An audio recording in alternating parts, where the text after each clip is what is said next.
ONOFF problem has been resolved.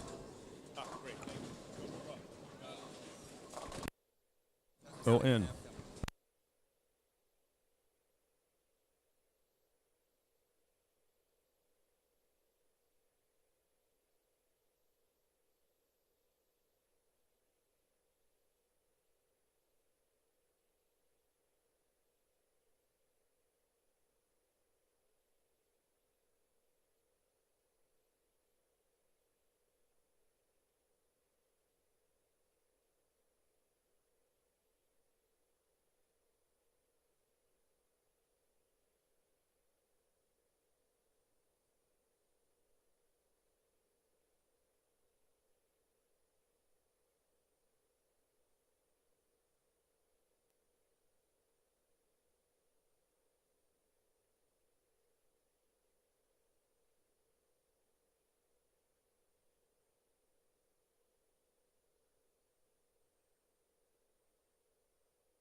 Testing, testing. 1, 2, 3, 4, 5.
Well, good morning, bowling fans, and welcome to the 2024 Missouri Masters Championship being held at Revolution's Lanes and Fun Center in St. Joseph, Missouri.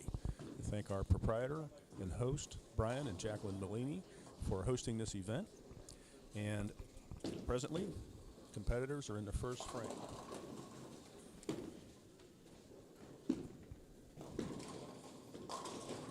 Here on our featured pair, we have Daryl Kaiser, who last night bowled in the front 8 and ended up shooting a fine game of 268. Up on lane 10 is one of our co-hosts and sponsors, Ryan Burks of Berkey Turkey Pro Shop and btbowlingsupply.com. Also on lane 10 is another fine bowler, Brandon Cruz, who will be 3 games. You're bowling on a 2022 USBC Masters pattern, which proved to be very difficult.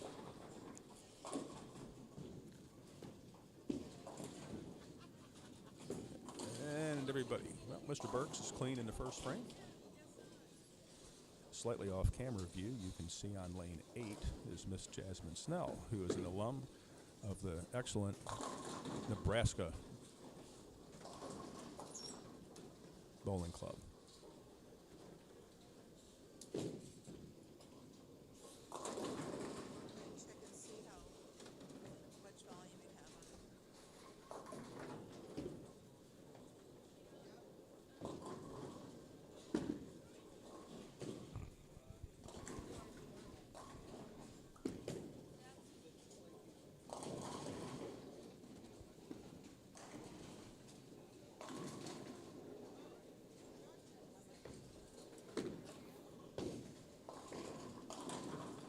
We'd like to thank our We'd like to thank our sponsors for this event: JDR Electric, C&M Trucking, Miller Tires, Storm Bowling, Brunswick Bowling, Berkey Turkey's Pro Shop. Please visit their website at btbowlingsupply.com, and the Northwest Senior Missouri's Bowling Tour.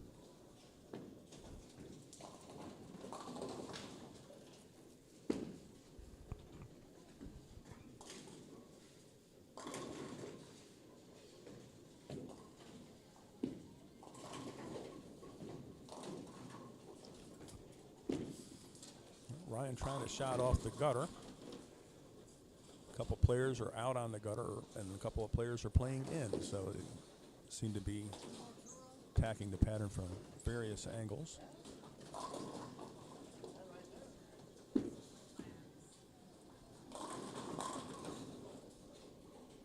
Trey Myers up on lane 8 with a nice strike.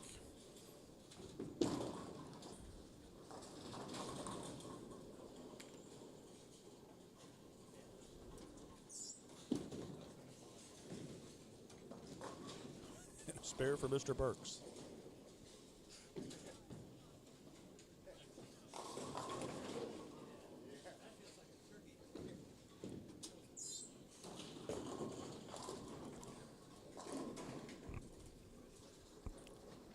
This is our opening squad. There's another squad at 12:30, and then again at 3:30. So out of the competitors, top 32 qualifiers. Total pinfall from 3 squads will make tomorrow's match play round. Last year's tournament champion Ryan Powers is on 7 and 8.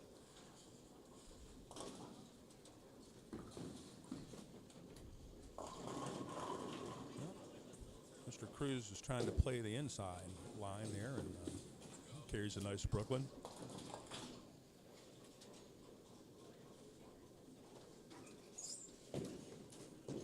I'm your host for this tournament, Monty Smith. I'm a bowler as well. I'm just not bowling this event. I presently live in St. Joe, bowl in St. Joe. I did bowl last year. Had my struggles. We'll leave it at that.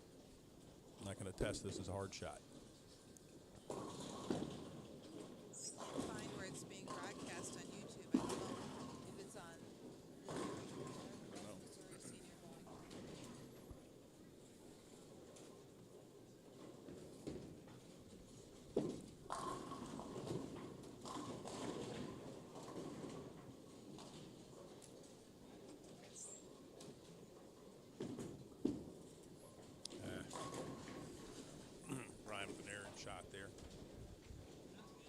I'm sure he'll figure it out.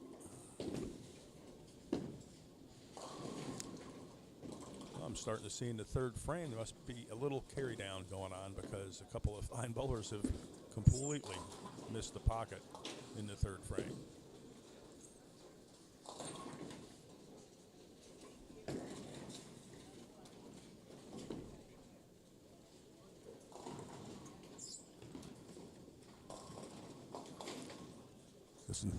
The synthetic lane surfaces here at Revolutions, I think they're about 3 years old.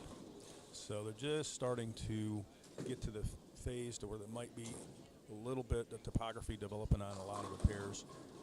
These surfaces have a little friction to them, but they are rather new, so certainly shots that miss outside of the track area to the right are going to have great difficulty getting the ball back from that position.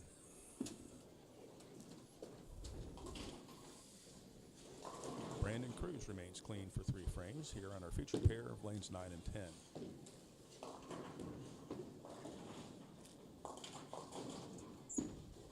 Better shot for Mr. Burks there. Comes up high for him.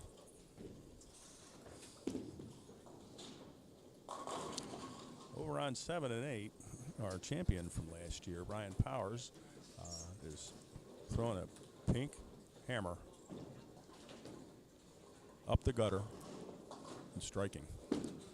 He found that look last year during the championship finals and went on to win the tournament.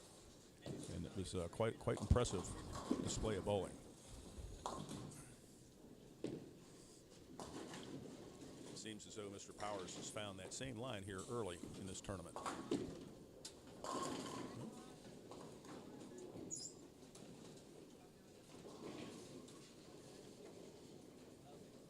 Through 3 frames of bowling, Miss Snell is clean, as we would expect from a former Nebraska Cornhusker.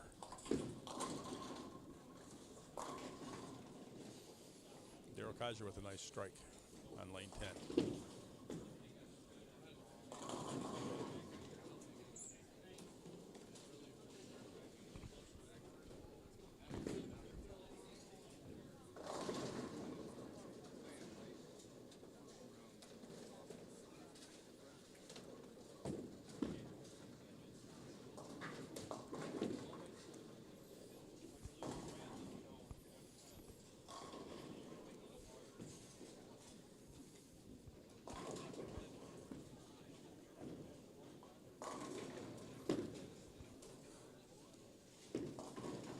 Mr. Cruz with a fortunate crossover strike.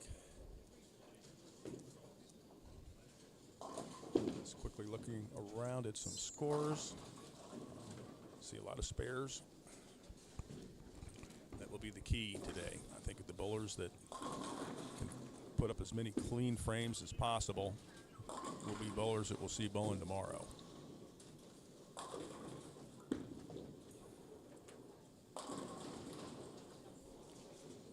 Ryan got a handful on that one on lane 8, leaving a 9 pin, but he does have a good look off the gutter.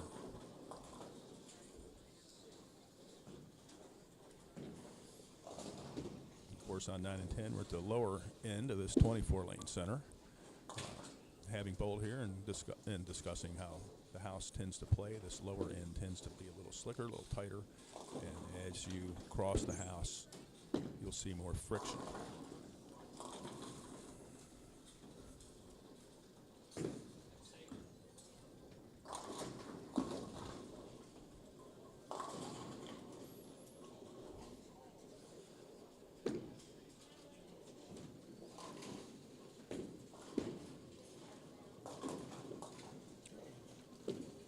Former champion cleans up that 9-pin spare.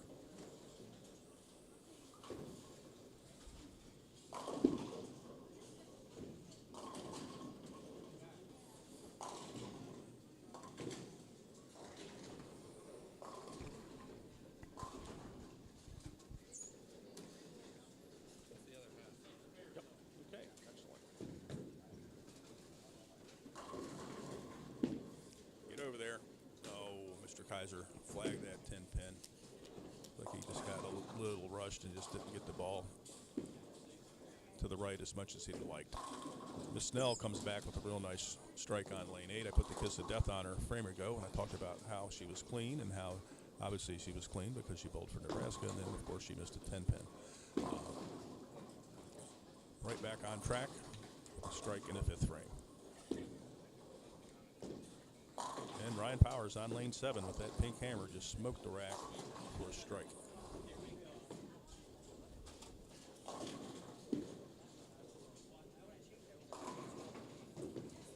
Better shot there for Mr. Burks. Just off to the side of the screen, we have Trey Myers up on lane 8. Trey did bowl for a season, I believe, with Baker University.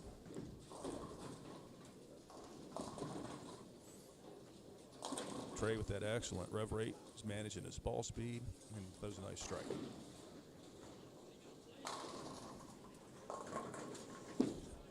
Great bowling from a talented field, including some of the PWB from the PWB and PBA, plus Monty Smith and color commentary. She said 5 points.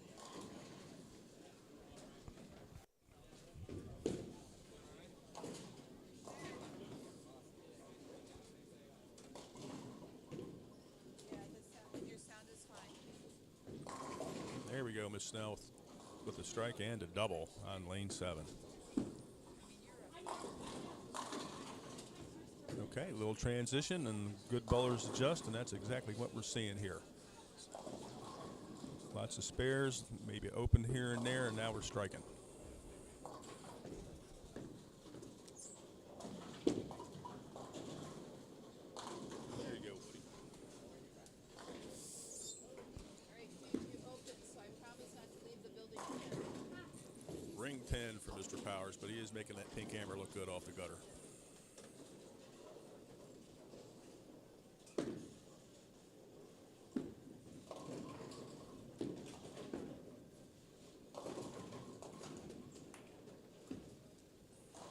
Spares are going to be a big today. This condition play is very difficult, and as the players cross pairs, they have to adjust. Every pair is going to play a little differently. Converting those makeables is going to be the difference between bowling tomorrow and going home today.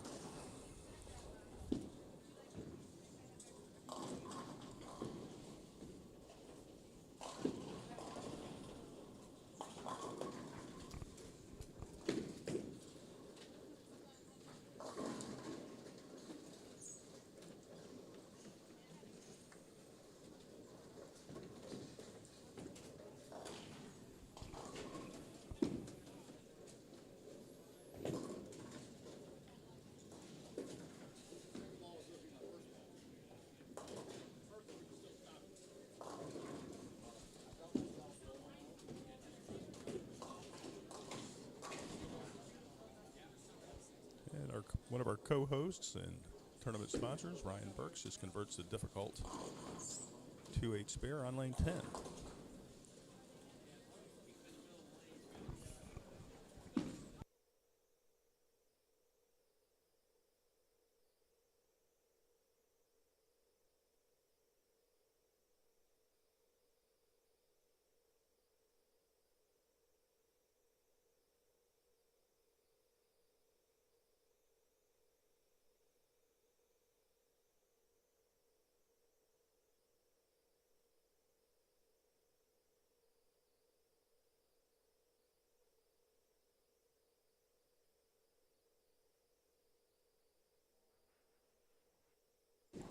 Excellent. Many thanks to our technical services department for updating our screen. We are the 2024 Missouri Masters Tournament. This is A Squad. Started at 9:30 this morning.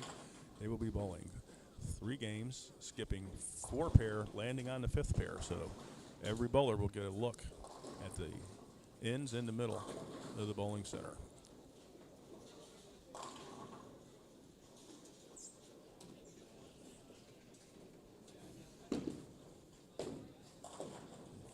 Seeing a lot of spares, a couple strikes here and there, a double, and a couple opens to spoil it.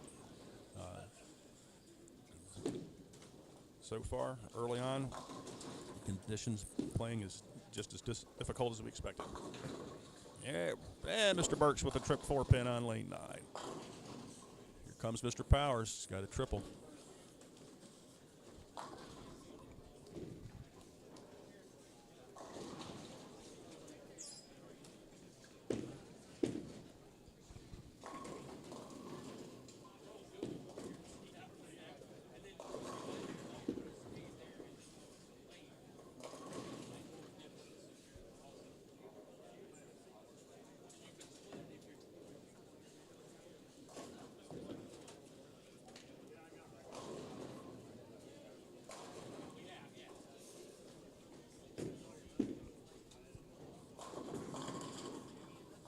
Good shot from Mr. Kaiser and leaves a 4-pin. A lot of entry angle. Excellent shot. Just came up a little high in the pocket for him. Brandon Cruz trying to play inside. It seems like he can't get the ball far enough down the lane to hold his line to the pocket with his rev rate. I'm sure he'll adjust. I'm sure he'll figure it out.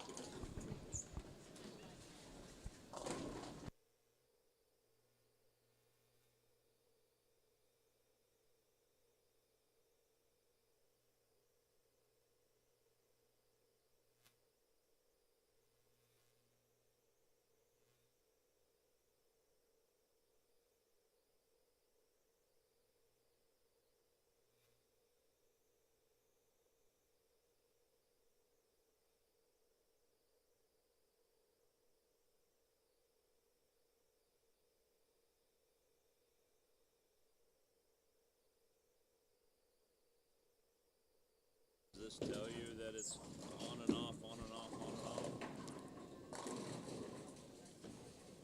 We're experiencing a little difficulty with the audio feed. I'm being informed that it's a little choppy, and we're going to try to work that out. So in the meantime, you might hear some test counts. So testing, 1, 2, 3, 4, 5.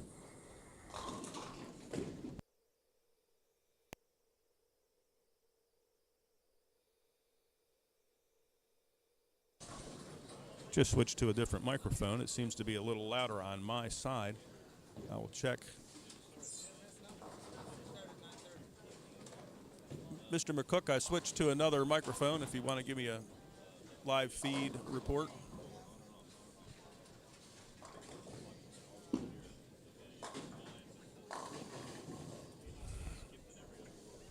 Mr. Kaiser with a fortunate Brooklyn.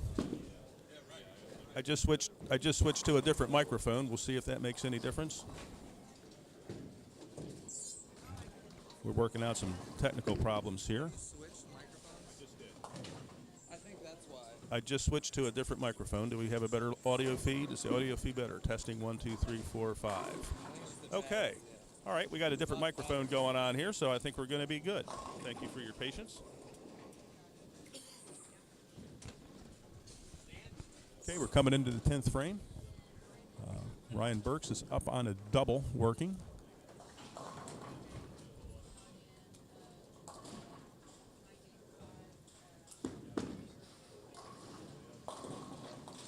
Ooh. Oh, Mr. Powers with a break, getting that strike in the 10th frame. Over on lane 8. He needs to have a score correction. We're working on that now. And our co-host, Ryan Burks, on lane 9, first shot in the 10th. And he, thought he was going to trip that out for a strike. Little high. Leaves the 10-pin. Ryan's an alumni of Calumet College of St. Joseph. He bowled on their varsity bowling team. He's one of the outstanding bowlers in that program. The last couple of seasons, the Calumet program has been a very strong collegiate program. And Ryan throws the Ryan Express at that 10-pin. I think he sent it into the back parking lot.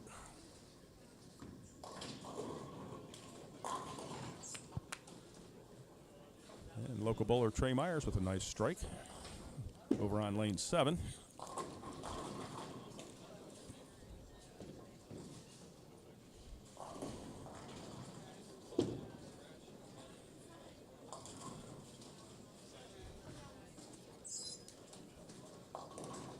And Daryl Kaiser with a beautiful shot, first shot in the 10th. Strike. Also striking the 9th frame, so he has a double. He has a possible 226.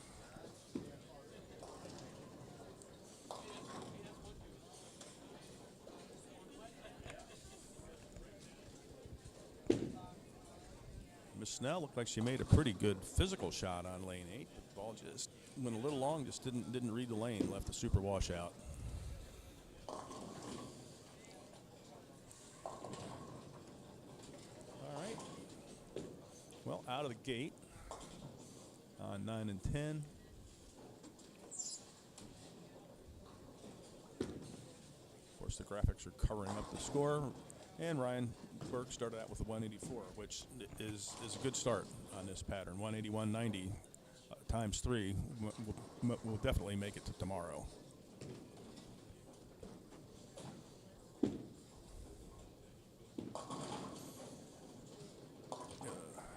Difficult break for Miss Snell, super washout, and then of course she's going to try to convert it and chops off the head pin.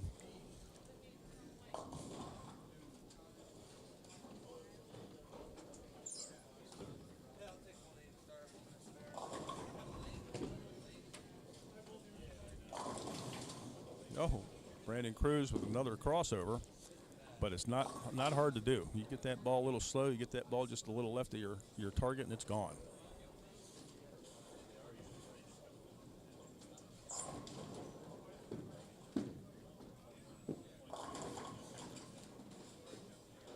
And Daryl Kaiser misses the fill shot on a spare, but he still shoots a very nice 214 to start his tournament.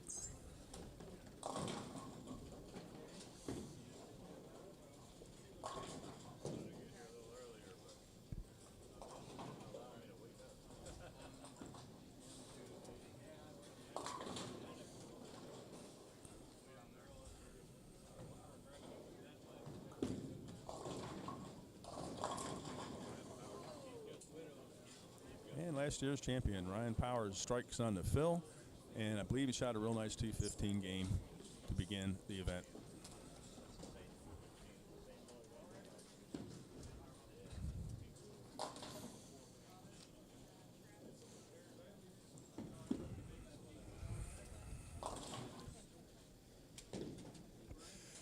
Throws a backup ball at the 6-7-10.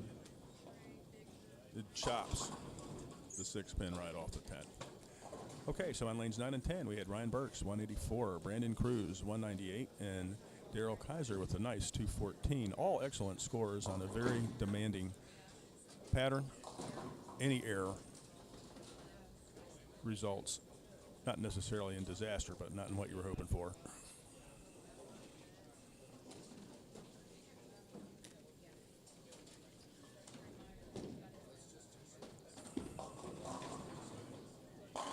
Here's a nice fill shot from Trey for 192. Certainly a very respectable score on his very demanding pattern.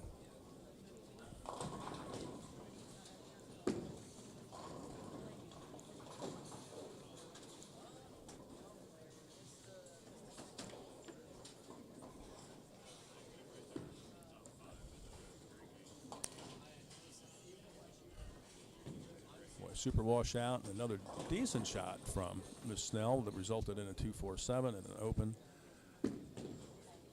Her score is a 155, but the game bowled was way better than that score.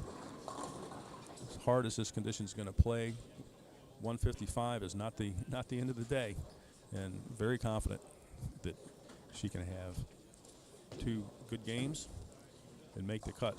That would certainly be a lot of fun to watch. Okay, we're getting ready to start game 2. As soon as scores are available, I will give you an update of our leaders.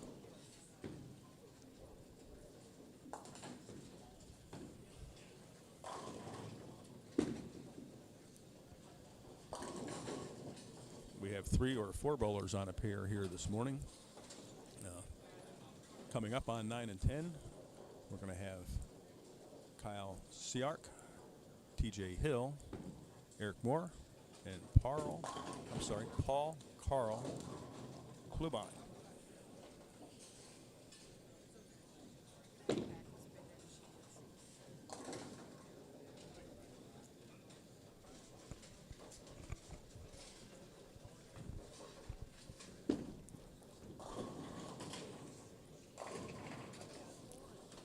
will be taking a very brief break for station identification, and I shall return in a couple of minutes.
Okay, we're back for some more live action starting game 2.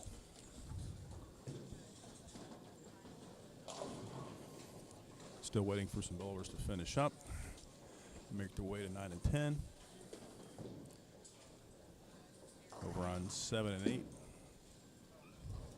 we have Lester Briggs, Stephen Slocum, and Dustin Adams.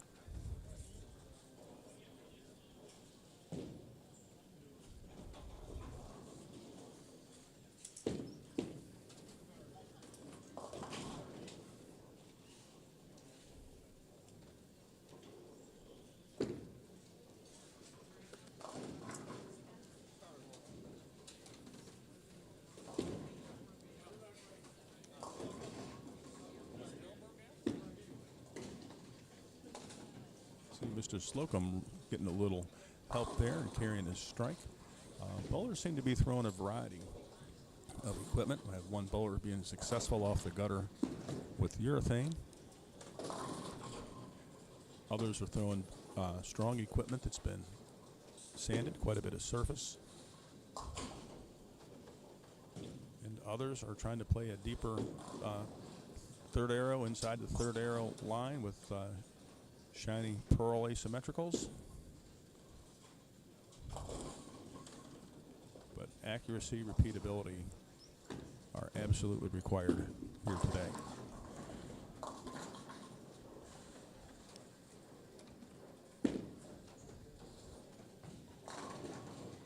Unfortunate shot on lane. 9 from P.J. Hill. Very good shot. Leaves the 7 pin.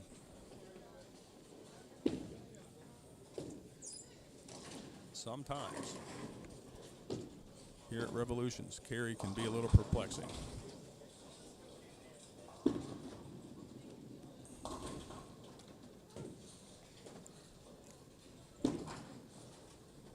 You know, I'm a bowler. I'm sure if you're watching, you too are a bowler.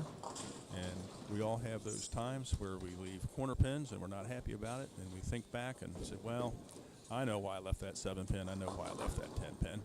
But every now and then, I'm telling you, here at Revolutions, you'll throw a shot and you will wonder why you left a quarter pin. So a combination of a little difficulty in carry and a very demanding condition will combine for a low scoring pace, which makes this tournament very competitive. No one's going to run away with it.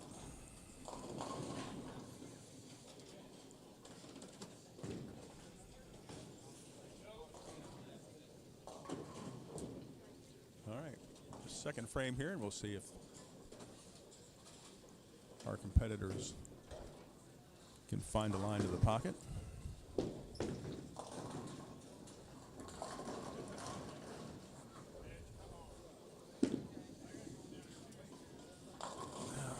Mr. Moore is trying that deep line, but we saw in game one here in 9 and 10, it was real hard to keep the ball right of the head pin. I think the lanes have are definitely transitioning. Seeing a little bit of carry down. I know we're just in one game, but having bowled in this house on this pattern, 3 or 4 shots, and you're going to see sometimes a pretty big change in the lanes.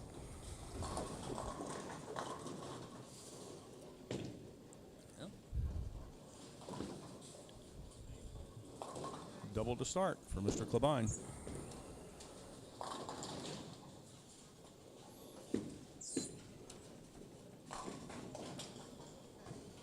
Still awaiting a scoring update. I'll give those scores to you as soon as they come in.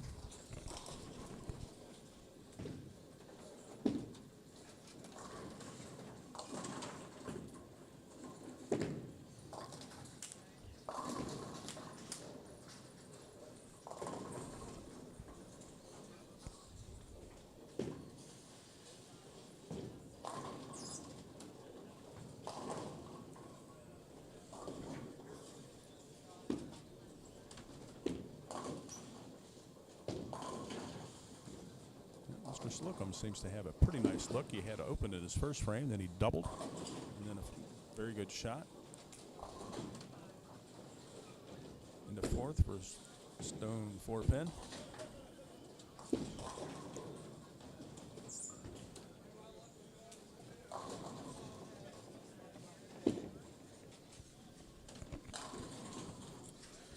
So we're live from Revolutions Lanes and Fun Center, located on King Hill Avenue in St. Joseph, Missouri.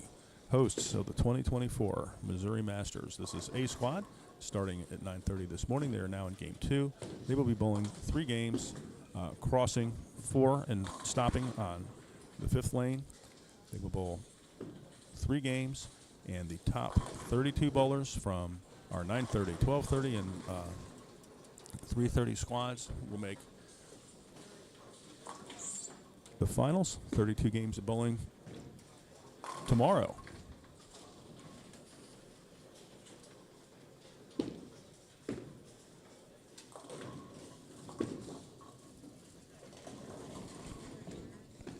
I'd like to take a moment to thank our sponsors. Of course, Revolutions Lanes and Fun Center, and our hosts, Brian and Jacqueline Benini. JDR Electric, C&M Trucking, Miller Tires, Storm Bowling, Brunswick Bowling, Berkey Turkey's Pro Shop, located here inside of King Hill Avenue. And of course, the Northwest Senior Missouri Bowlers Tour, which is a bowling tour, scratch tour for senior bowlers. It's been in existence for several years now. Presently, Mr. Dan Schmierbach is the tournament director, and they've been hosting excellent events for several years. Great competition, good prize money, lots of side action for you bowlers that like to participate, and a scratch tournament, so something we don't see a whole lot anymore. They bowl a number of events. You can find them on Facebook if you do a search for Northwest Missouri Senior Bowlers Tour. The schedule should be present probably from last year. So we're winding down the league season. The tournaments typically begin right at the start of the fall league season and continue throughout the winter. And bowl in several locations in Northwest Missouri. There's singles tournaments, there's a doubles tournament. So if you're a senior bowler looking for some good competition, check out Northwest Missouri Senior Bowlers Tour.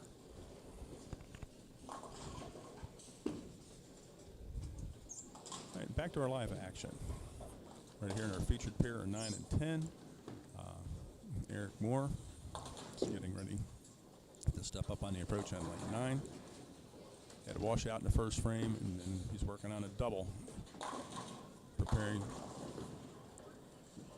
to bowl in the 4th.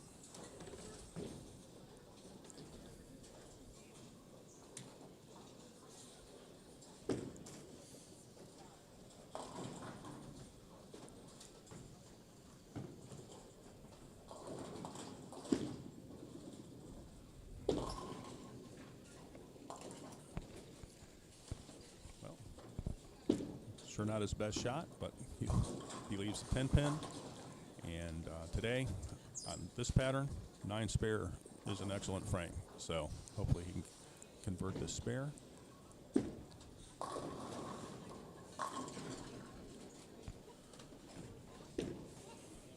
right, DJ Hill strike on lane 10. He had a couple missed single pins, and that's the kind of thing that really bite you in this tournament. There you go. Knew it was good off his hand for conversion of the 10 pin on lane 9.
Just looking across the house here, I'm seeing a lot of struggle on the overheads.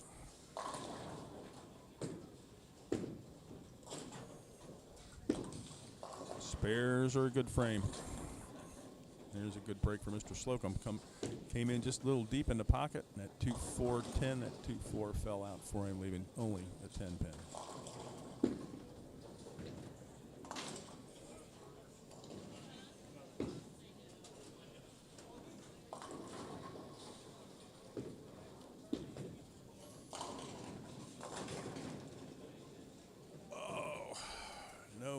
No messenger for Mr. Sirk.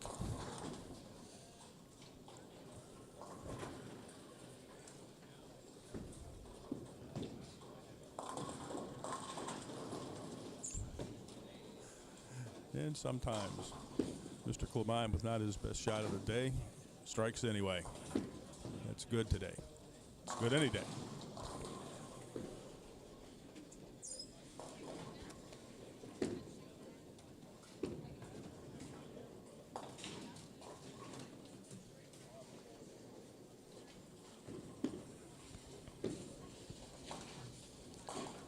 And he covers that 10 pin. Keep the frame clean.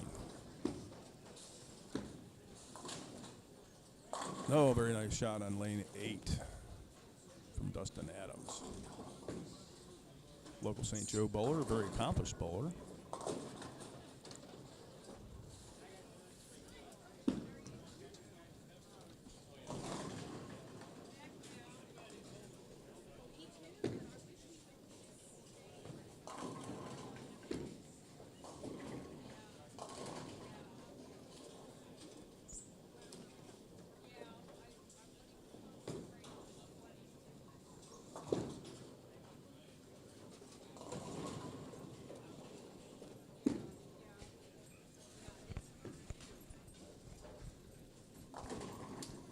Run down here on the leaders momentarily. They're up on the overheads.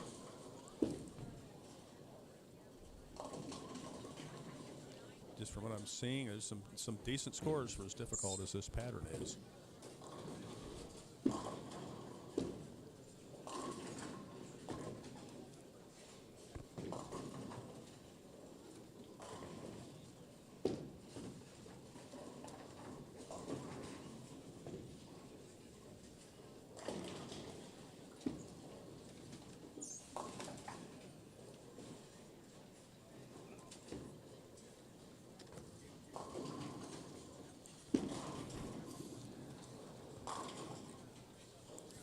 Eric Moore just showing us what lane 9's been looking like here so far today. You missed just a little bit left, and you're on the Brooklyn side. you miss just a little bit right, you miss a head pin. And that seems to be the case for bowlers that are trying to play a little deeper. Might be a little too early to be in that deep. But as long as you leave something you can make and you cover it, it's still a good line. And there's a reason they're playing in there. They think they have a chance in there. And it's an excellent conversion. That's a tough shot.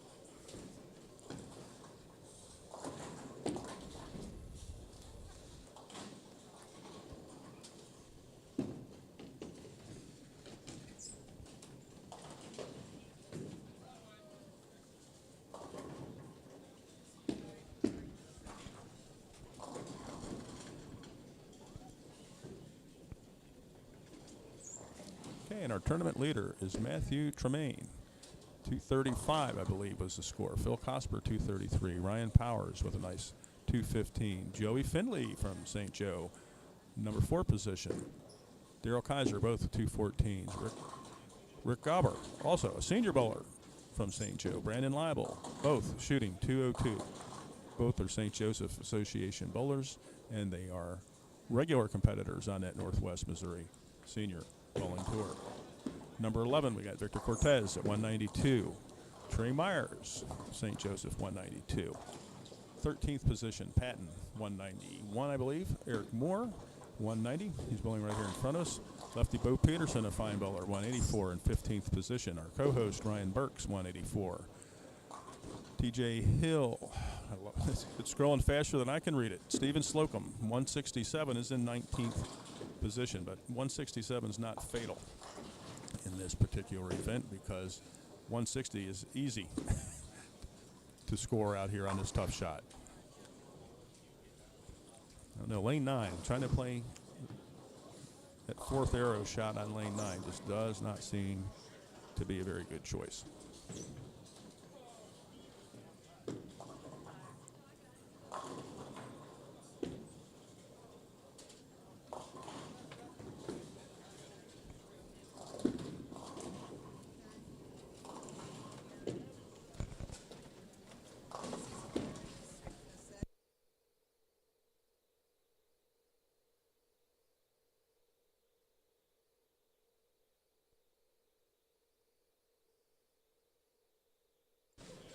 There was a breakdown in 1560 and they just finished. That's why this is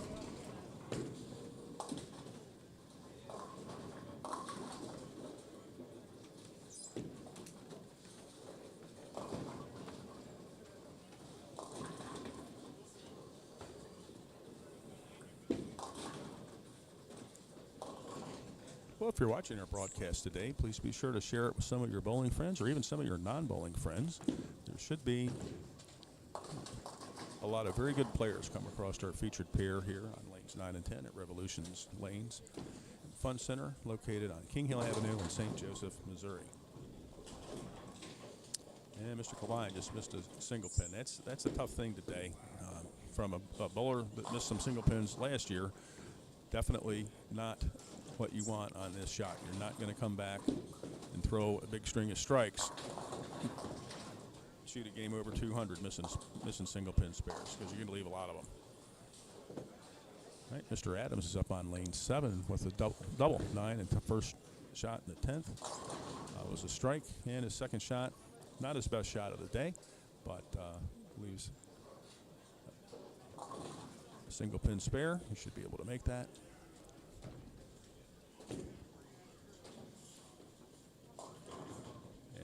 Single pin's on the fill shot, so should he cover it, he'll shoot 192, which is a very good game on this very demanding pattern. And he covers it.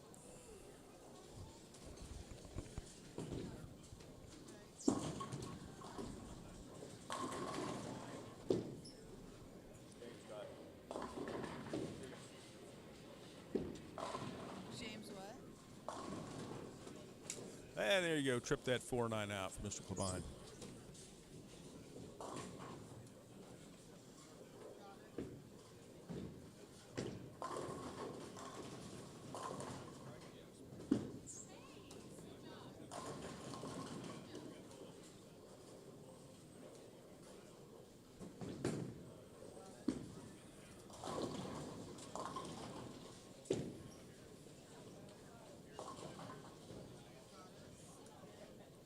Mr. Sark trying to play that inside line. He made a nice shot off his hand. I liked it, and just came right up on the head pin, leaving a 3-6-10.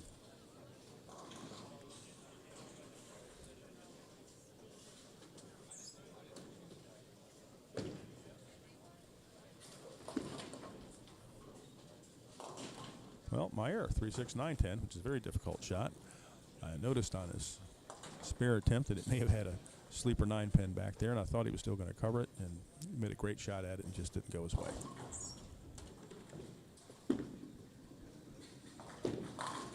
There you go.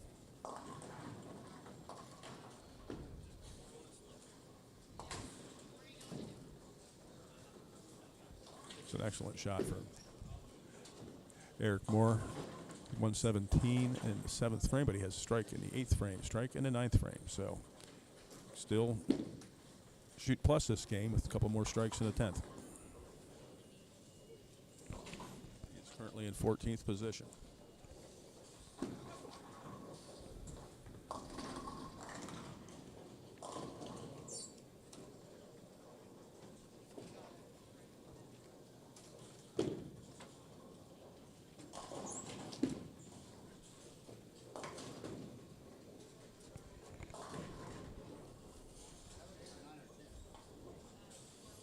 Just looking at some scores.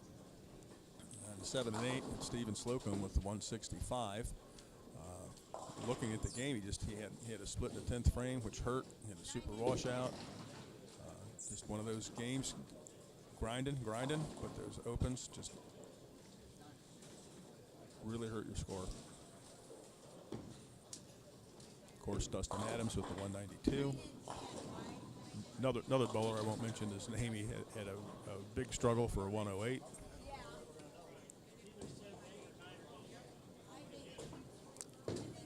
And then Mr. Morth. He's a 210 in the 10th frame. Not hard to do on this pattern. You get around it a little quick. You get the ball a little right down lane, and it's just not going to come back.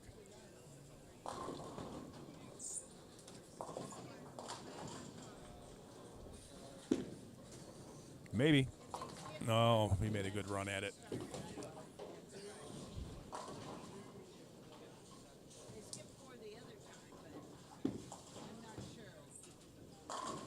All right, Eric Moore finished up with a 173. No, he had 2 splits and a super washout. I mean, actually not a bad score considering the struggle, and certainly keeps him in the hunt.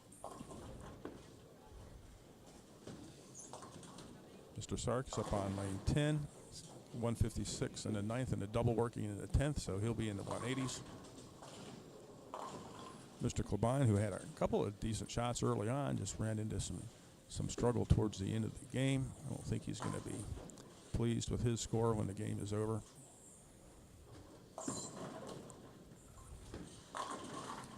And on the field shot, Mr. Sark throws a very nice shot and rings the 10, but that's fine. He's going to finish up his second game of the tournament with a score of 185, which keeps him in the mix. All right, now Mr. Klebine should end up with the score in the lower 160s, which is not fatal as long as he can come back game 3, shoot a decent game. If he can get around 200, I bet you he's in the hunt for the cut line.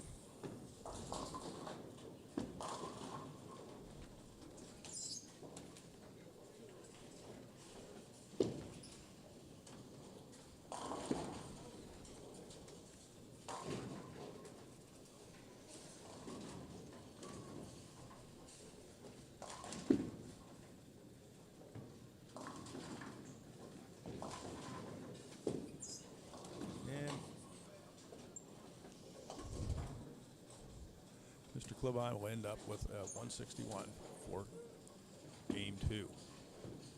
And DJ Hill's going to have a tough one over here, finishing up on lane 10.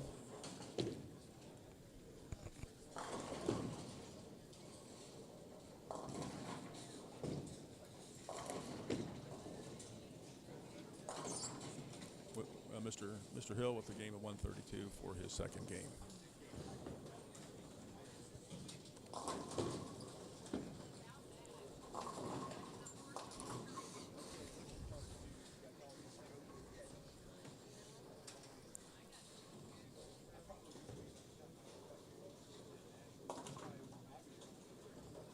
little delay in the action here. They're waiting for bowlers to migrate to our featured pair. A couple pairs have started game 3. Everybody else is still finishing up their 10th frames in game 2.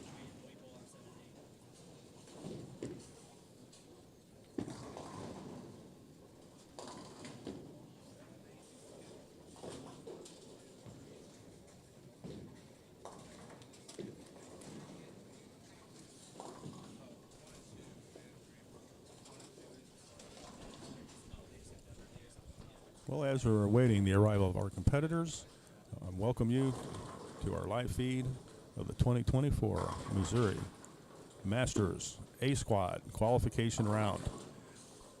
Bowlers will be bowling 3 games. They will be skipping 4 pair, landing on the 5th pair, and they will move across this 24-lane Revolutions Lanes and Fun Center in St. Joseph, Missouri. The top 32 qualifiers from today, we have a squad at 9:30, A squad, B squad bowls at 12:30, C squad bowls at 3:30. We will have 32 bowlers making Sunday's match play round to determine the champion. We are bowling on the 2022 USBC Masters pattern. It's a very flat ratio, a very challenging pattern. Breaks down quickly, and the scores will be low. 9 spare is an excellent frame here today. And our competitors are arriving. On lane 9, we'll have Rick Gerber. He is a St. Joe Association bowler. He also competes regularly on that Northwest Missouri Seniors Bowling Tour. We have Rick Dombrowski and also Woody Tenney, also a St. Joseph Association bowler. As soon as I get some final scores from game 2, they're still finishing up. As soon as we know who our leaders are, I'll give you an update. There's an excellent shot from Mr. Gerber.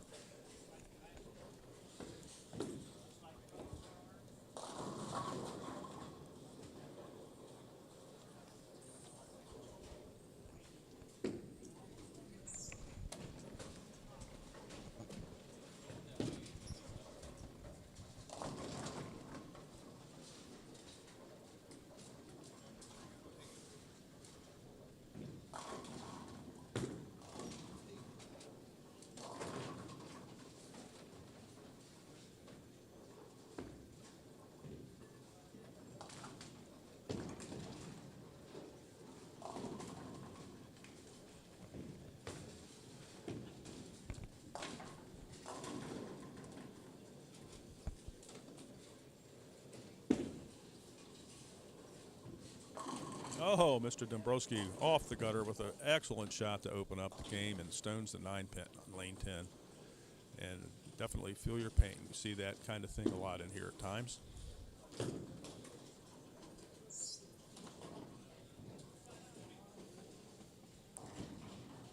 So far, first 2 bowlers on 9 and 10 are playing it pretty straight, and they seem to have a pretty good look.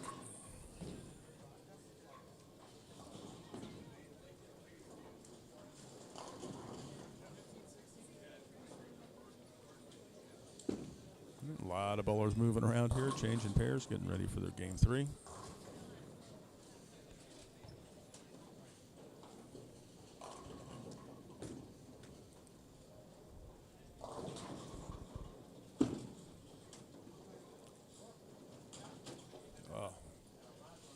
Got to cover those singles. The great Billy Whaley often said, spares are scoring opportunities, and that's what we're dealing with here today.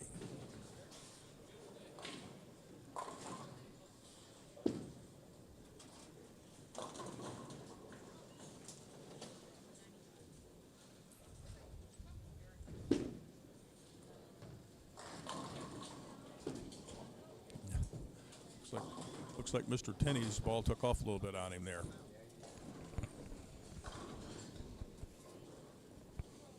Starting to see a lot of transition on these pairs. Each squad will bowl on a fresh pattern. So when the squad finishes their game 3, Kegel machine will come out and we'll strip the lanes and put down a fresh oil pattern, hopefully very, very, very, very similar to what was seen by a squad. So it's in the bowling vernacular, each squad will be bowling on a fresh shot. There was a sweeper here last night. They had a fresh and a burn, and the burn got real interesting with a lot of fine bowlers with the higher rev rate, asymmetrical bowling balls, a little bit of surface, and the front part of the lanes went away quickly. That will be the case tomorrow. There may not be a reel between every block, and we could see a lot more transition here today. 3 games, all on the fresh, but I've bowled in this center, on this pattern, and that pattern changes very quickly. You have to pretty much be ready to make 2 and 1, 3 and 2 every 2 or 3 frames.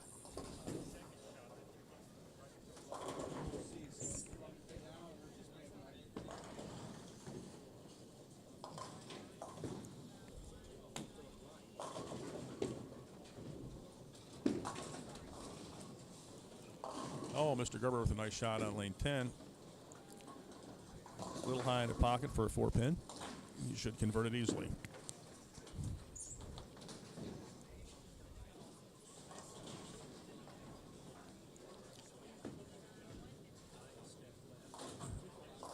Saw a little bit of struggle game 2, looking around at some adjoining pairs and seeing a lot of spares. Spares and splits. Donuts and spares.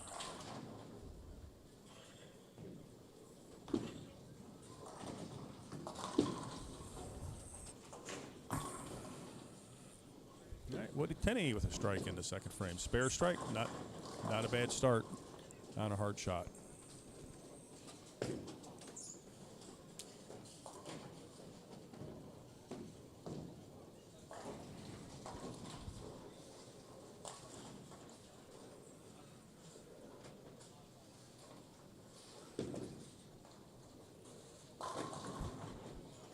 Well, off in the distance on lane 5, I just peeked over, and tournament champion from last year, Ryan Powers, still throwing that pink hammer up the gutter. That shot surprised him a little bit. Went Brooklyn for a strike, and he doesn't care because a strike is still a strike. And this scoring pace is going to be low, and this tournament is going to be tough.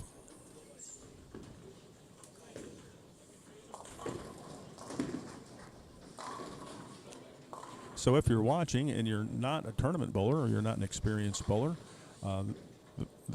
the oil pattern these players are on is a very challenging pattern. If you bowl in the league, typically the oil machine puts an oil pattern on the lane that actually helps the bowling ball go to the pocket and helps the bowler score. And the idea is for the bowlers to have fun and have an enjoyable experience in their league or their open play outing. When you're bowling on a pattern that is challenging, such as this Masters pattern, it is designed to amplify any mistake that a bowler makes in their delivery, in their release, in their launch angle, in their ball speed, and any error will result in a poor result. 6 count, a split, and sometimes just because the lanes change, every time they roll a bowling ball down the lane, it picks up oil off the front part of the lane, and modern bowling balls, that oil gets absorbed into the bowling ball. So the lane condition changes. The bowling ball will hook sooner.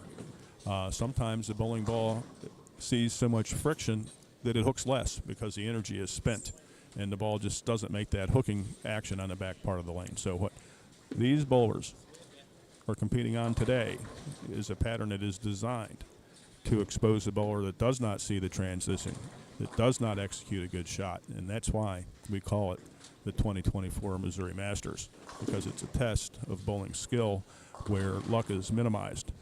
Whereas in open play and league, you may miss your target by 3 or 4 boards and still strike. Here you miss your target by 3 or 4 boards, you might be in the gutter.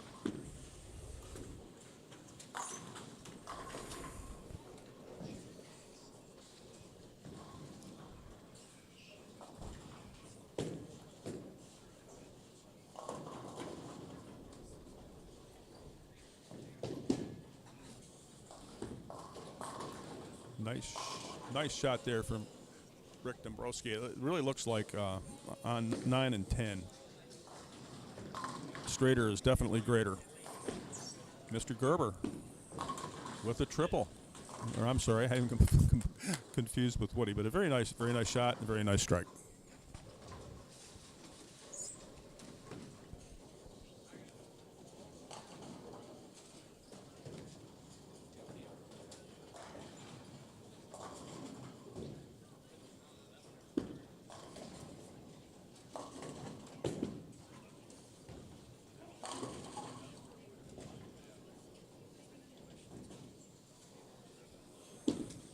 All right, Woody. I liked it off his hand.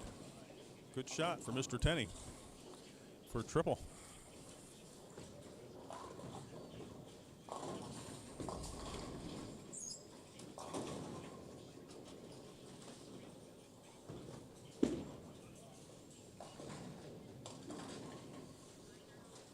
Boy, what a difference a game makes. Mr. Jim Lewis is up on 11 and 12.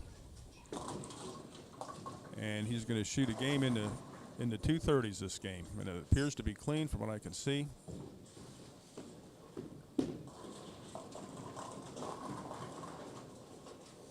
It is a clean game.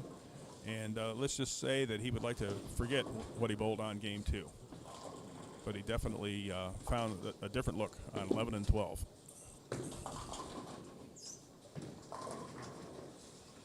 And a nice 232. And for game 3, that will certainly make you feel a lot better when your block is over, when you have a nice game, the last game of your block.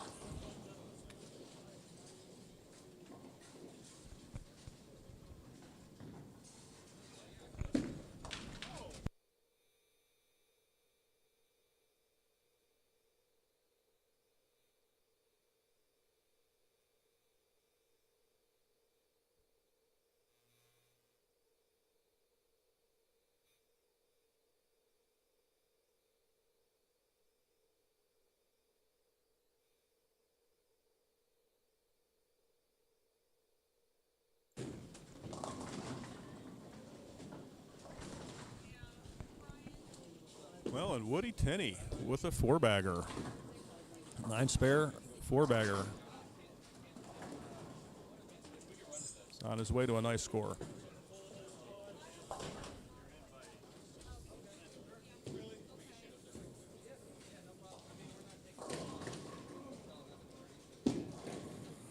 Well, we had one paired still finishing up game 2. I think they had an issue with the lane breakdown, so I don't have an update on scores at the moment, but as soon as I do, I will get those game 2 standings and give you a rundown. Okay, well, one of our co-hosts and sponsors, Brian Burks, is up on lane 8. He started game 3 with a double.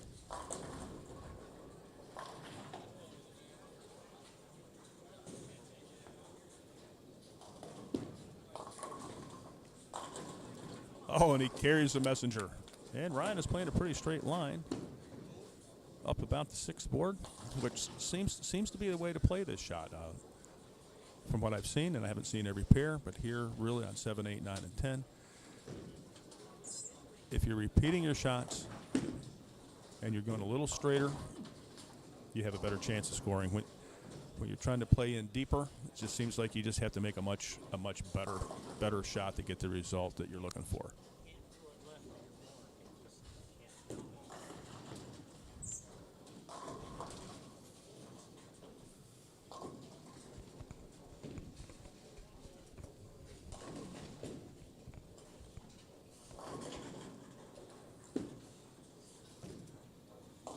Brandon Cruz is trying to play inside the 4th arrow there and just can't seem to get the ball off the head pin. And here's what he got a little wide on that one, Woody, but all right, got an 8 count. Nothing wrong with that. Spare that up. And you're still looking at a pretty nice game. I would like to thank our tournament sponsors, of course, Revolutions, Lanes, and Fun Center, proprietors Jackie and Brian Manini, JDR Electric, C&M Trucking, Miller Tires, Storm Bowling, Brunswick Bowling, Berkey Turkey's Pro Shop. Please visit their website at btbowlingsupply.com. And, of course, the Northwest Senior Missouri Bowlers Tour. Woody. Woody didn't make his best shot there at that spare.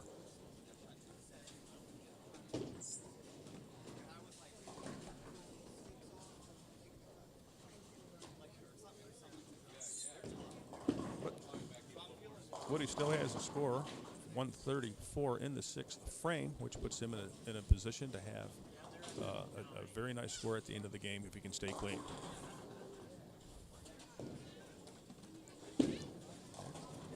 Mr. Garber. A little light on that shot, Richard.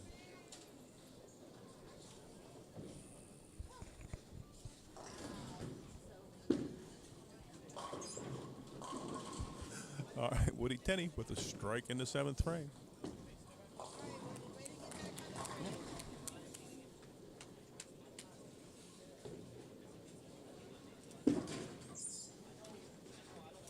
Oh, unfortunate chop for Mr. Gerber in the seventh.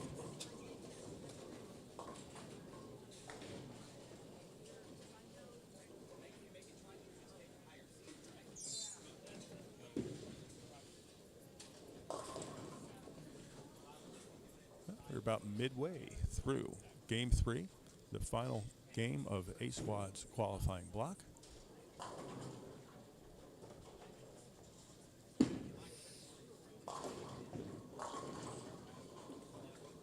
appears that we do have standings through 2 games. I am awaiting receipt of said standings.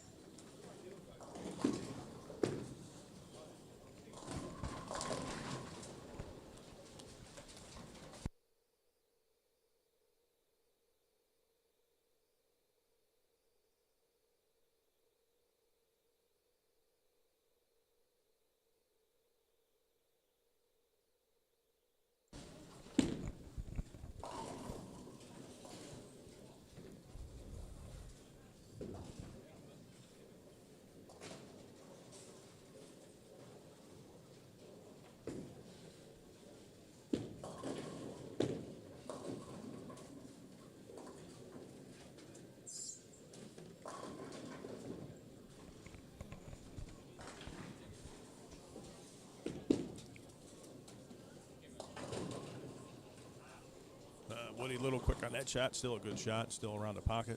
Just couldn't get that 4-pin out. But he does have a scoring opportunity if he converts that 4-pin. Just off in the distance, Trey Myers with a nice shot off the gutter for a strike in lane 6.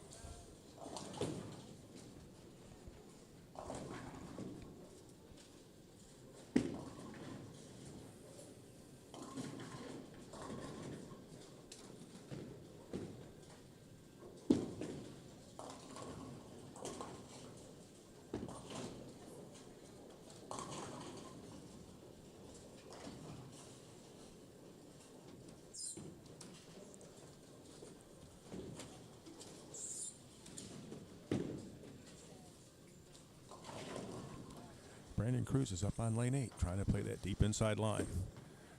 5th arrow, and Brooklyn leaving the 6-10. Just can't seem to get that ball to get far enough down the lane to his break point, take advantage of that angle that he's trying to create.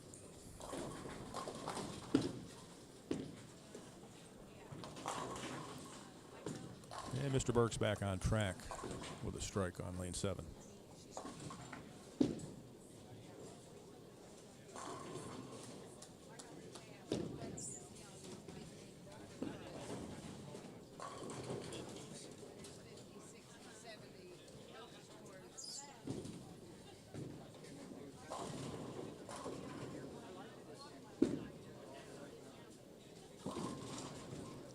It's just 3 bowlers here on 9 and 10. They're moving along at a pretty good pace. Some pairs have 3 bowlers, some have 4 bowlers. And when the scoring pace is low, there's a big difference in pace between 3 and 4 on a lane. 4 bowlers on a lane just takes a little bit longer to complete their series. Right.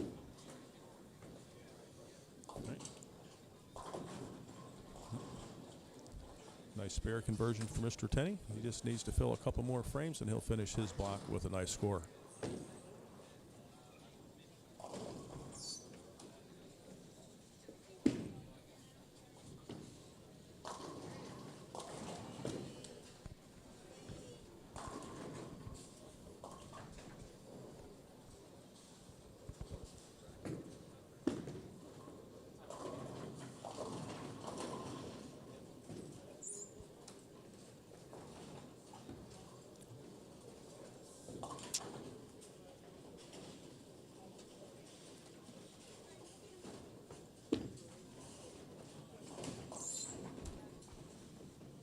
Well, Mr. Kaiser was not happy with that shot, but he still managed to cover that spare.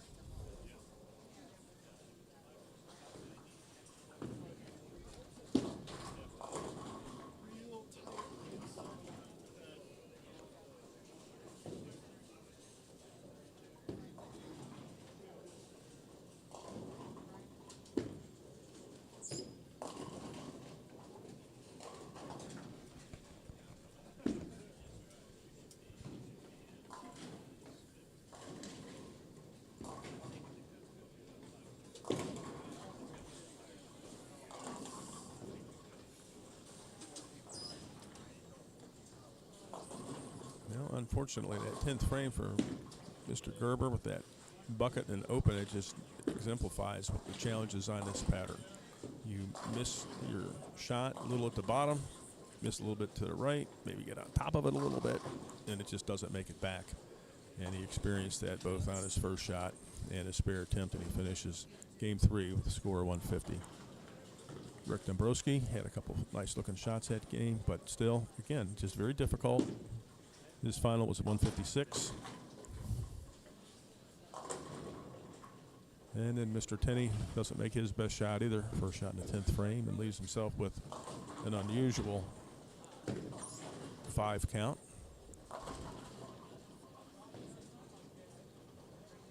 You don't see the 1, 2, 3, 5, 7 very often, but we're seeing it here today on lane 9. And pretty much go about shooting this just as if he's throwing a strike shot.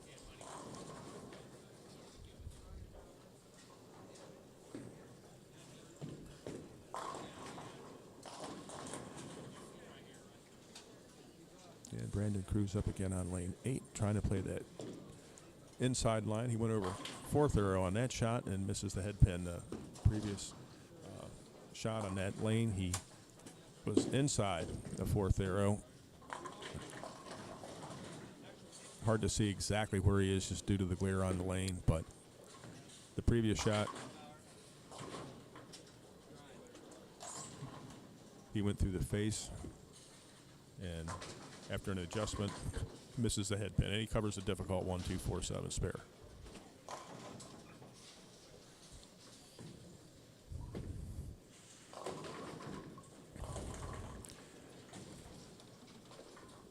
There's a few lefties on this squad. I don't have the scores. I can't tell you what they shot, right versus left.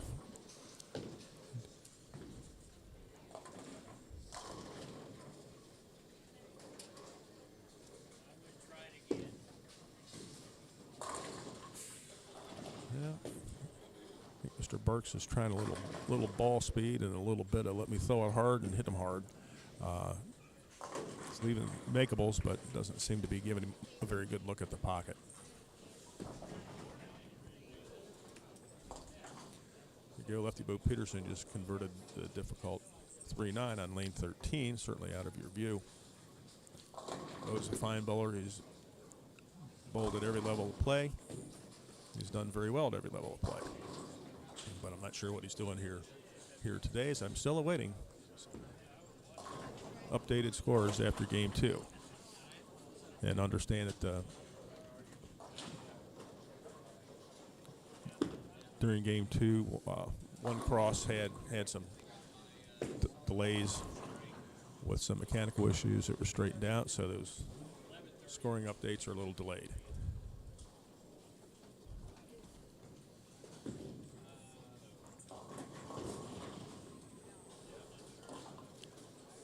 Well, Bo Peterson is at 8 under after 2. I believe he's in 6th place. They have some scores scrolling on the overheads, but they are scrolling very quickly. So I'm hoping for a hard copy. 10th position, Tremaine, 373. Brandon Cruz is in 13th position with 368. Eric Moore, 363 in 14th. Jim Lewis, 361 in 15th position. Brandon Leibel, 358. 16th, Dustin Adams, 350. Our co-host, Ryan Burks, 349. Now, all these scores are low for the caliber of these bowlers, but understand they're bowling on a very difficult condition. They're changing lanes every game, so when they hit the next pair, they're not real sure what's going on until they've made a couple of shots, and then the key to that is figuring out what moves to get yourself back in the pocket and try to create a decent scoring pace.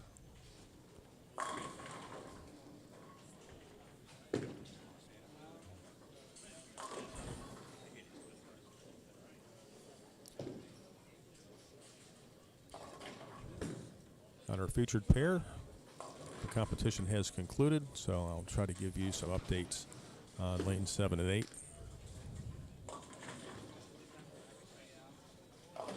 And Darryl Kaiser, he didn't like the shot off his hand, and he left a 2-4-7. Once again, up on lane 8, Brandon Cruz in front of the ball return. Let's see what he can do.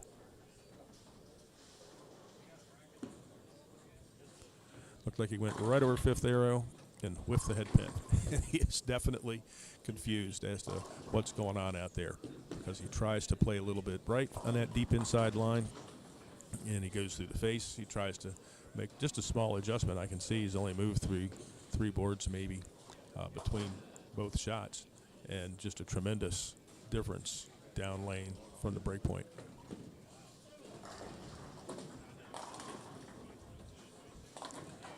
And he does cover a difficult spare. 1, 2, 4 may not seem like a difficult spare on your league condition, but I guarantee you on this condition, it's scary.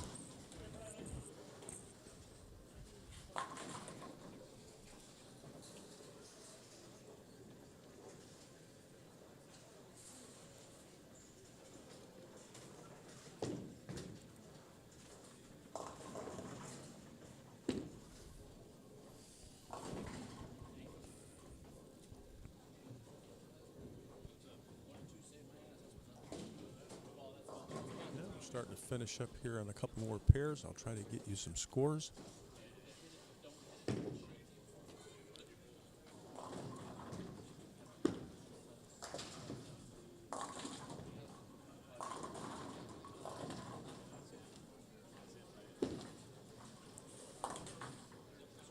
I got a glimpse from the overheads at our leaders. I did not see who the tournament leader is, or at least the squad leader here on A squad, but he was plus. I believe there were 2 bowlers on this squad that are plus after 2 games. And when you consider the talent and experience on this squad, only 2 bowlers to be plus, that just shows you how hard it is. I wouldn't be surprised if we were bowling on a recreational pattern that every bowler on this squad would be plus, but certainly not the case here.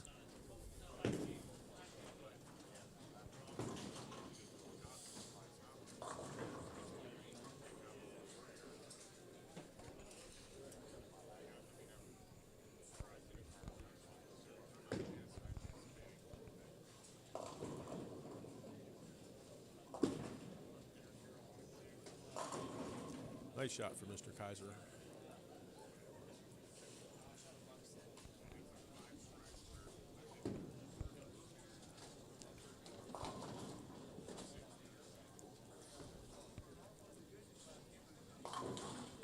And Brandon Cruz just threw a good-looking shot on lane 7. He's sliding in the left gutter at this point, and he just completely misses the head pin again. Just very, very difficult, it seems, trying to play inside, at least on 7, 8, 9, and 10. Way off on lane 4, Brandon Leibel has thrown a strike. I'm not sure what frame he's in, but they appear to be in about the 7th frame of game 3. And to my right, because of a structural column and the need of new glasses, I just cannot see the scores down on 13 through, 13, 14, 15, 16 are still finishing up game 3. On 7 and 8, we have some scores. Ryan Burks has shot 186, which is a decent game on this tough shot. Brandon Cruz ended up missing a tough but makeable spare in the 10th frame to shoot 141. And Daryl Kaiser only shot 147. So we're seeing some pretty low scores here in game 3.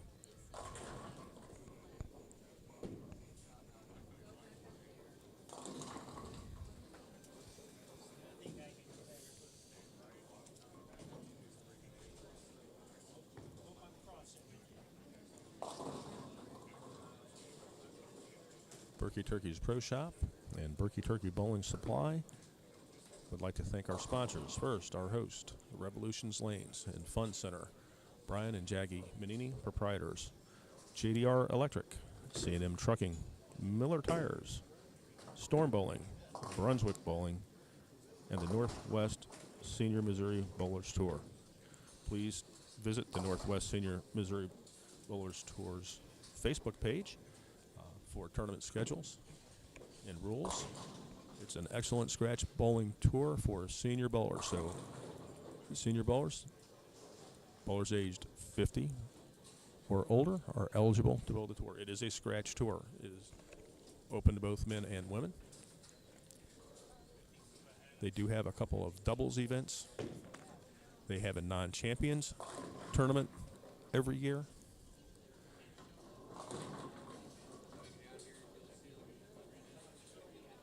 Several times during the bowling season, typically the Winter League season. They have some weekend events where they host 2 tournaments. I believe they go to Topeka, Kansas, and they have a tournament on a Saturday and then another tournament on a Sunday.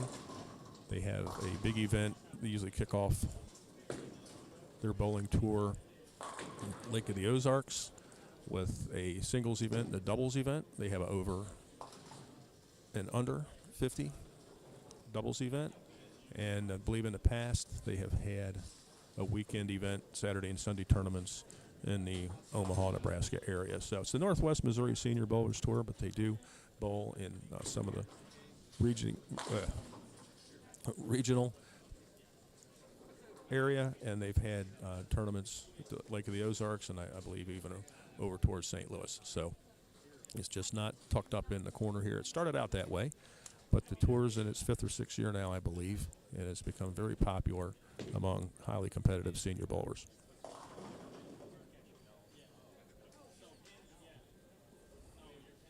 Brandon Label's up on lane 5. He is rooting for his shot, but just did not quite get there. He leaves the bucket. From this distance, I cannot see the score. After the squad finishes up, we will have a re-oil, and the B squad will start their competition at approximately 12:30 p.m.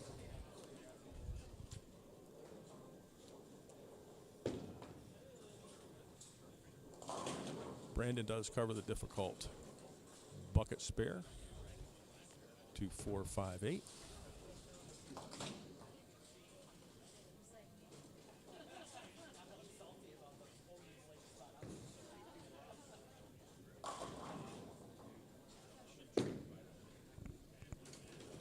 Okay, leading Ryan Powers, last year's champion, 428. Second place, Phil Cosper Jr. with 413. Third place, Raleigh Patton, 412. Fourth place, Victor Cortez, 410. Joey Finley from St. Joseph, 395. Bo Peterson, the lefty, 392. Rick Garber finished with 387.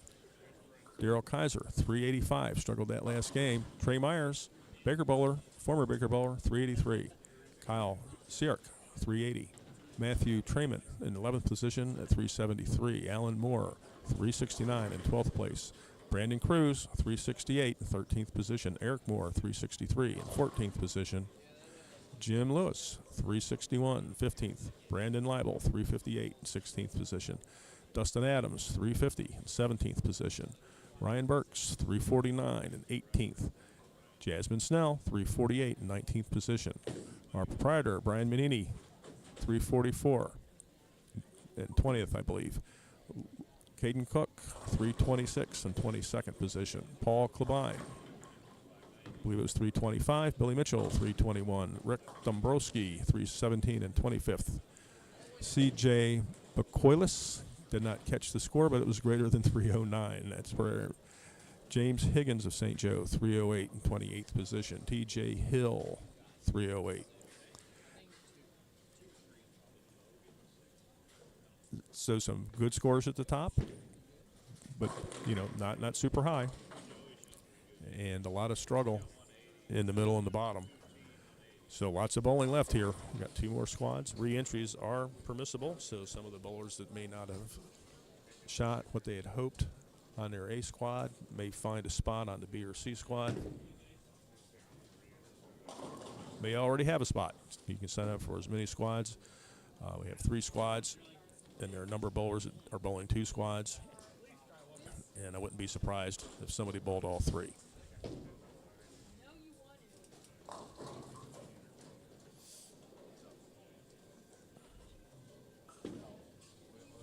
We're in the closing frames of A squad qualifying. We will have some interviews with our leaders before we start the B squad.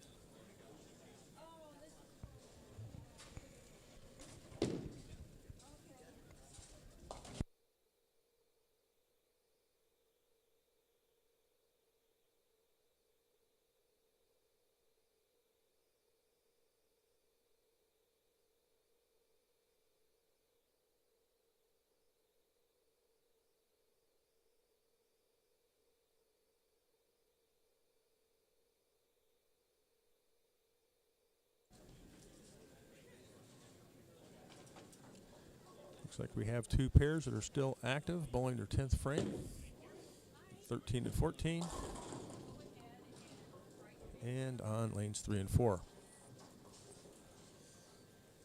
And we'll get you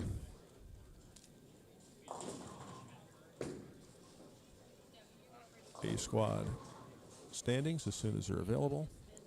Also hope to have an interview with the squad leader, who at the moment appears to be last year's champion, Ryan Powers.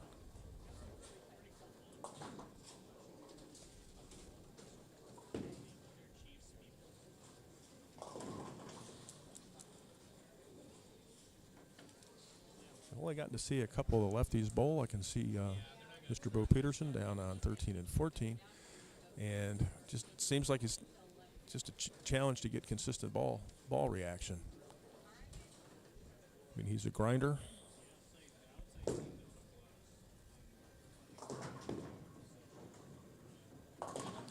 Covered a spare. I don't know what a score is going to be. Just looking at what I can see, it looks like lots of spares on the scoreboard.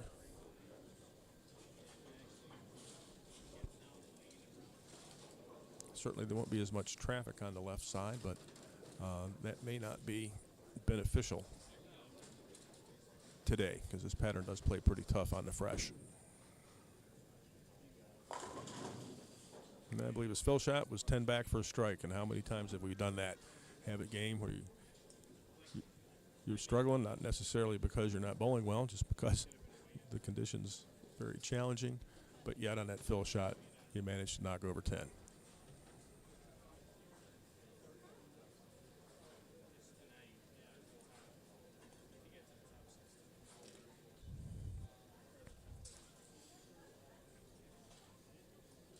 Well, they finished on lanes 3 and 4, and apparently they finished on lanes 13 and 14. So we'll just be in the standby mode here for a few moments, waiting to get some final scores.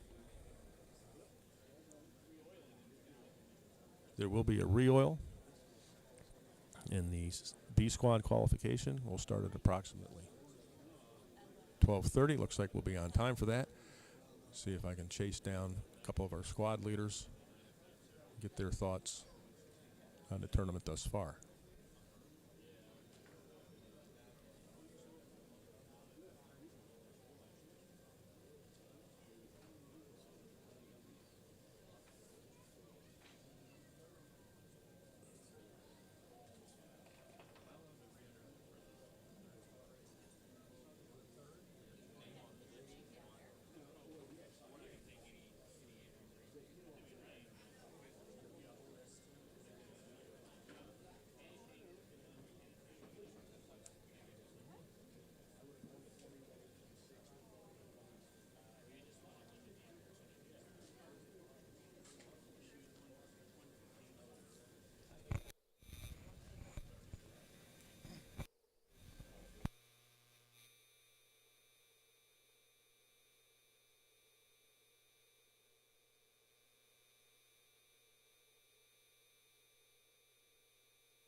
Don't go away, bowling fans. I'm waiting on those standings. And I am also waiting on an interview. B squad check-in will start promptly here at 11:30.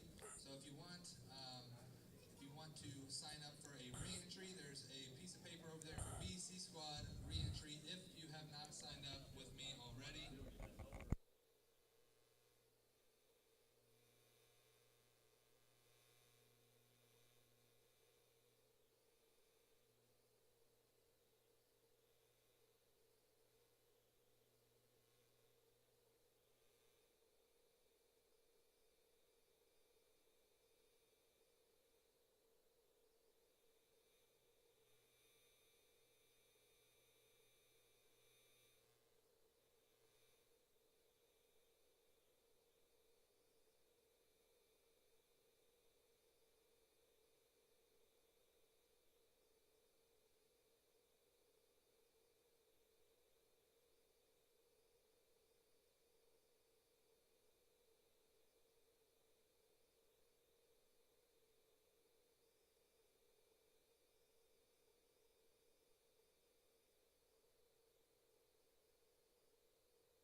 All right, greetings, bowling fans. I have last year's champion with me, Mr. Ryan Powers, and he just completed his A squad block. I believe he's in 4th position after qualifying. Ryan, you started out pretty good.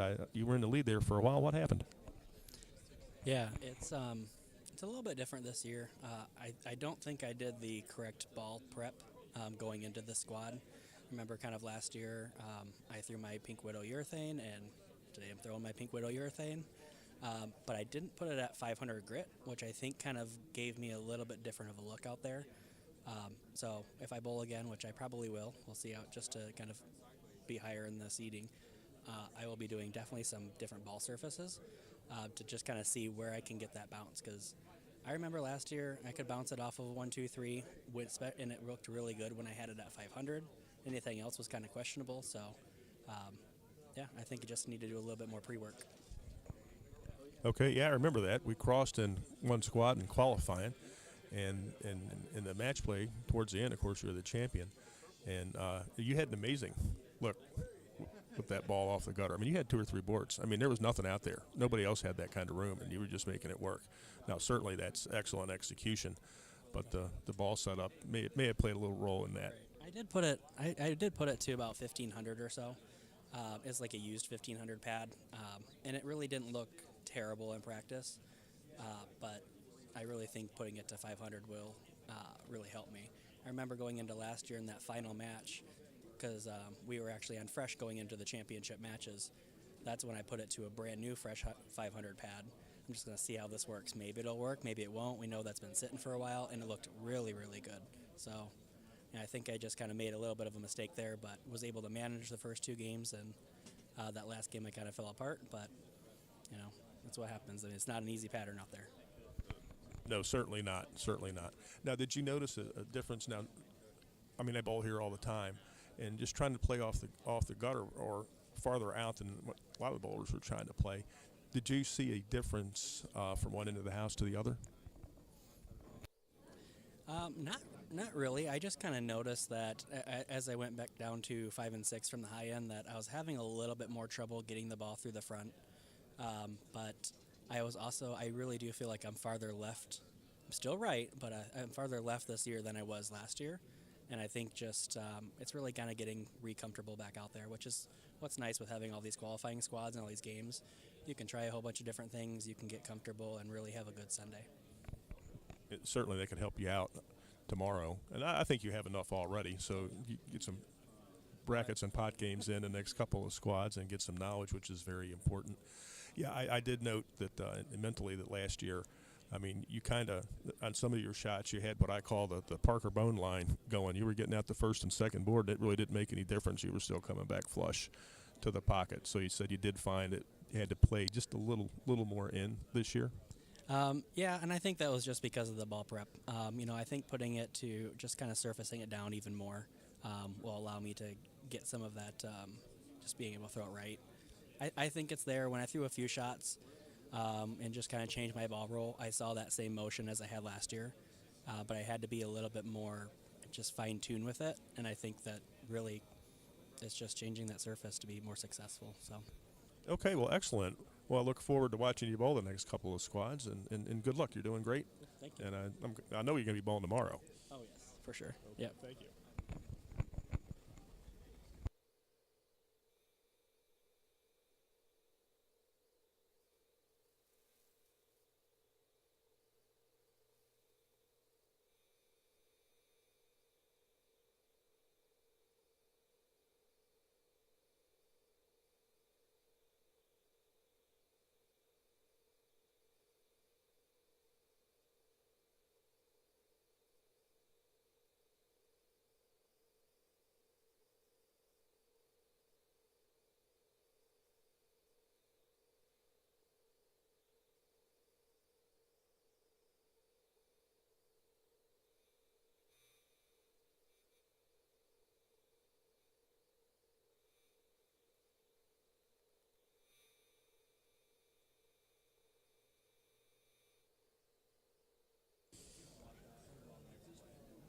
All right, I'm your broadcast host, Monty Smith. I'll be taking a brief break, and I hope to come back in a few moments with our tournament leader.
Thank you for your patience, bowling fans. I am still awaiting the sheet here. It's coming momentarily. This new technology, we got some new printers, and the computers and the printers just not communicating. Perhaps they need to go to some form of counseling.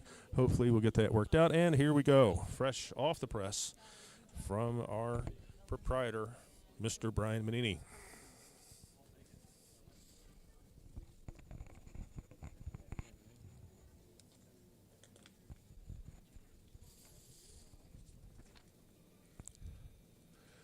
Okay, our tournament leader is Mr. Alan Moore, who averaged 204.67. He had a 614. In second place, Jim Lewis, 593. So our squad leader from A block, Alan Moore, with 614, and number 2 was Jim Lewis. In third place, with 592, our proprietor, Mr. Brian Manini. In fourth place, last year's champion Ryan Powers, who we interviewed just moments ago. In fifth place, Phil Cosper. In sixth place, I believe is the first lefty, Bo Peterson.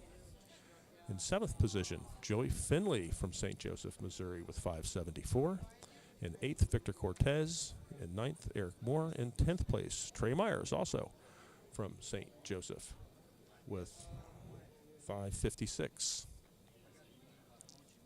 In 11th place, Kyle Sark. In 12th, Riley Patton. In 3rd place, Dustin Adams. In 14th place, Brandon Leibel. In 15th place, Rick Garber.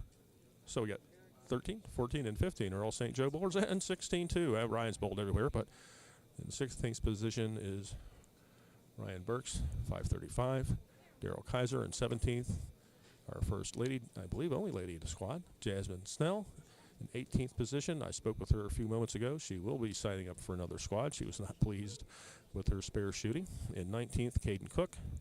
20th, Brandon Cruz. 21st, C.J. Bacoilis. 22nd, Stephen Slocum. 23rd, Matthew Tremaine.